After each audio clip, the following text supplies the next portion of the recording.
जब मैं video record कर रहा हूँ तो 10:31 हो रहे हैं। 1.5 घंटे में साल खत्म हो जाएगा। अगर 2026 में जिंदा बच गए, 2026 में दुनिया खत्म नहीं हुई तो देखो ट्रिपल एच को हमें फिर से झेलना होगा। लेकिन एक आखिरी वीडियो बनाना चाहता था इस साल के एंड होने से पहले, जहाँ पे एक कंप्लीट रिकैप करेंगे हम लोग WWE का एंड सिर्फ बात करें। मैंने कोई स्क्रिप्ट नहीं बनाई है भाई, कुछ भी नहीं, बस ऐसे सामने सामने तुमसे बात कर रहा हूँ कि इस साल WWE ने क्या भांगड़ा मचाया है भाई, उसकी बात करेंगे। एंड ट्रिपल एच से एक रिक्वेस्ट है 2026 जाते जाते, तो बस ऐसे बैठ के बात कर लेते हैं। आप सबको एडवांस में हैप्पी न्यू ईयर।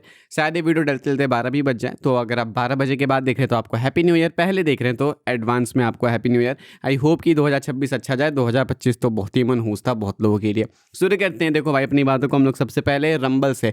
रंबल में अगर वापस से जे उसो जैसा कोई सुपरस्टार जीता ना भाई, दिमाग खराब हो जाएगा। इस साल की शुरुआत इतनी घटिया करी WWE ने। पहले नेटफ्लिक्स वाले रॉ को रेसलमेनिया बता दिया इन्होंने, उसके बाद रंबल की शुरुआत हुई तो रंबल तो ठीक ठाक गया। इवेंट एंड होते होते हमने देखा कि जे उसो ने जॉन सीना को एलिमिनेट कर दिया। एंड बस यही मोमेंट था जहाँ से WWE का डाउनफॉल चालू हो गया। हमने सोचा भी नहीं था कि ये अभी जो एलिमिनेशन हमने देखा है, ये तो 1% भी घटियापना नहीं है जो कि WWE अभी साल भर में हमें दिखाने वाली है। इनसेन ईयर भाई, ये साल भी याद किया जाएगा इस तरीके से कि WWE सबसे ज़्यादा घटिया किस साल में थी, तो जनता जवाब देगी 2025। लाइक इस रिकॉर्ड को भी बीट करना मुश्किल है कि आप इतनी बेकार बुकिंग 2026 में कैसे करोगे, वो देखने के लिए मैं एक्साइटेड हूँ। एलिमिनेशन चेंबर में एक बेस्ट मोमेंट आता है यहाँ पे जॉन सीना का जनरेशनल हील टर्न होता है। यही बात रही है इस साल में कि एक बेस्ट एक वर्स्ट, एक बेस्ट एक वर्स्ट। कुछ अच्छी चीज़ें भी थी लेकिन मेजॉरिटी में बेकार चीज़ें ही हुई। इस साल हमने देखा भाई कि जॉन सीना जो है हील बन जाते हैं एंड सबको शॉक कर देते हैं, लेकिन इसके बाद क्या होता है, हील बनने के बाद जॉन सीना के हील टर्न में कंट्रीब्यूट करने रॉक आते ही नहीं है। रॉक ने जॉन सीना की सोल खरीद ली थी, लेकिन कहाँ गए सोल लेके वो तो पता ही नहीं चला हमें। ये एक और ख़राब मोमेंट मिला है। रेसलमेनिया में John Cena 17 time champion definitely बने, बट ट्रेविस स्कॉट की हेल्प से। ये साल WWE ने बहुत ही अजीब सा बुक किया। इस साल से सबसे जो मेजर कंप्लेन है मेरा वो ये है कि सेलिब्रिटीज को बहुत ज़्यादा ही स्पेशल दिखा दिया इन लोगों ने।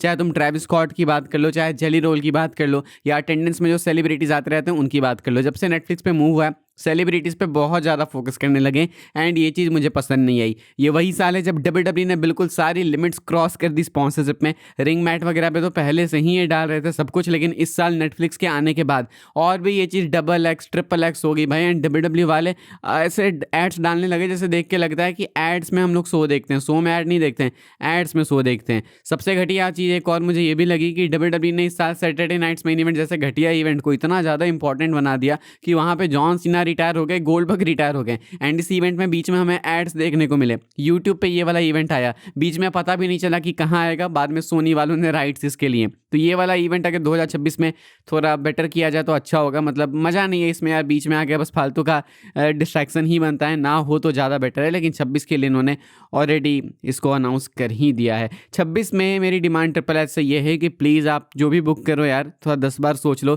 क्रिएटिव टीम में नए लोग ऐड करो, क्रिएटिव टीम में क्रिएटिव लोग ऐड करो यार। अभी वाले जो लोग हैं मेरे को नहीं लगता कि इनसे WWE चलेगी लंबे टाइम तक। अनरियल आया था तो अनरियल में हमने देखा कि कुछ ही गिने चुने हैंडफुल ऑफ पीपल, मान के चलो 7-8 लोग बैठे थे, वही डिसाइड कर रहे हैं कि आगे क्या होगा क्या नहीं होगा। मुझे लगता है कि इन 8-9 में से 3-4 का तो ब्रेन ही हैंग था। मतलब कैसे आप ये डिसीजन भी ले सकते हो कि रंबल जीतेगा जे उसो, कैसे आप ये डिसीजन ले सकते हो कि जे उसो वर्ल्ड चैंपियन बनकर डोमिनेट करेगा मेन रोस्टर को। ये तो इस साल मुझे चीज़ बहुत घात कर गई। मुझे लगा कि चाकू ही मार दिए लोगों ने पीछे से। जे उसो का पुश आई थिंक जब से मैं WWE देख रहा हूँ इतने सालों में, डेकेड की बात कर रहा हूँ मैं, सबसे घटिया चीज़ मैंने देखी है जो जे उसो का पुश था। एंड आई रियली होप कि अब जे उसो को कभी भी सिंगल सुपरस्टार ना बनाया जाए। ट्रिपल एच से एक और रिक्वेस्ट मेरी ये है कि आई होप ट्रिपल एच कि आप अब नेक्स्ट टाइम से जब भी कुछ बुक करो, जब भी किसी नए सुपरस्टार को ओवर करने की कोशिश करो, तो एक बार क्राउड रिएक्शन का सोच लेना ताकि आपको बाल्ड फ्रॉड एंड यूसक डीसी के चैंट्स लाइव क्राउड में ना सुनने पड़े एंड क्राउड के अगेंस्ट ना जाना पड़े, उस चीज़ का मजाक ना बनाना पड़े।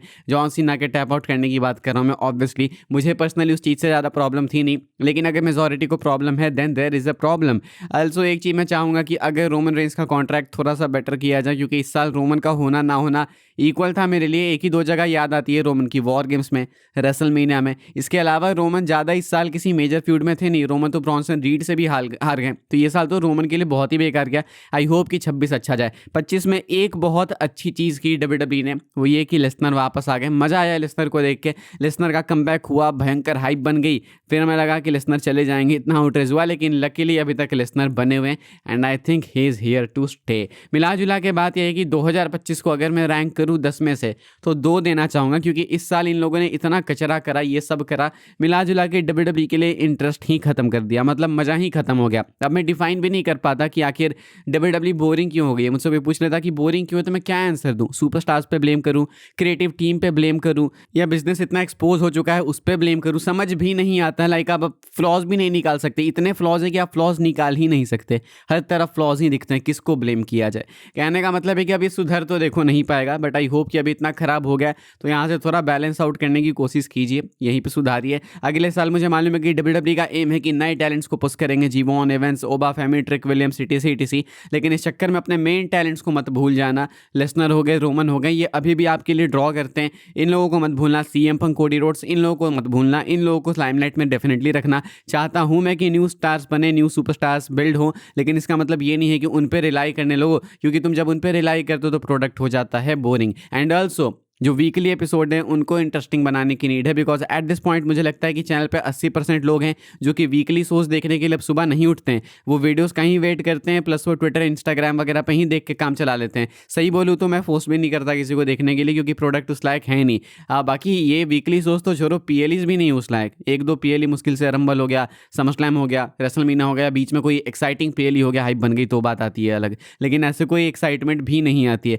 सो आई जस्ट होप कि ये चीज़ें सुधारी जाए 2026 में। आई नो ऐसे चुटकी बजाते साल बदलते सब कुछ नहीं सुधार जाएगा, लेकिन जब हम लोग 2026 के एंड में वापस से ऐसी कोई वीडियो बना के बात करें तो आई होप उसमें मैं ये बोलूँ कि वीकली एपिसोड सुधर गए, पेपर व्यूज जो है वो सुधर गए, मतलब एक्साइटिंग हो गए वापस से, अच्छे सुपरस्टार्स बन गए हैं, लेकिन साथ में प्रोडक्ट बोरिंग भी नहीं हुआ एंड कोई बहुत ज़्यादा ओवर पुश भी नहीं हो गया। रोमन का साल अच्छा जाए, लेसनर का साल अच्छा जाए, एज स्टाइल्स को अच्छी रिटायरमेंट मिले, सैटरडे नाइट्स मेन इवेंट का कोई सॉल्यूशन निकाला जाए, क्योंकि ये एक बहुत ही अनबियरेबल शो है पर्सनली मेरे लिए। एंड बाकी जो बिजनेस इतना ज़्यादा एक्सपोज हो गया है उसको थोड़ा सा कंट्रोल किया जाए, मतलब इतना भी चिल्ला के बताने की नीड नहीं है। मुझे नहीं लगता कि नए लोग आते हैं WWE देखने, पुराने वाले ही हैं जो घूम फिर के आते रहते हैं।